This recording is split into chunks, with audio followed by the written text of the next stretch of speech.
علامہ ابن جوزی رحمۃ اللہ علیہ نقل فرماتے ہیں کہ ایک مرتبہ حضرت ابی ابن کعب رضی اللہ تعالیٰ عنہ نے حضرت صلی اللہ علیہ وآلہ وسلم سے پوچھا، یا رسول اللہ صلی اللہ علیہ وسلم، بخار کا صلہ کیا ہے؟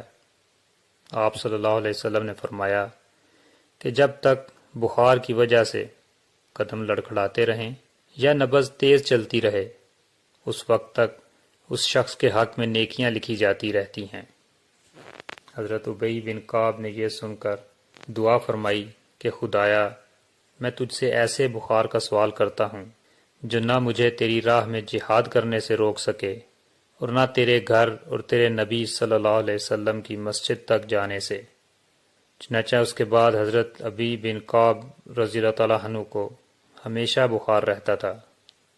جو شخص بھی انہیں چھوتا اسے بخار محسوس ہوتا۔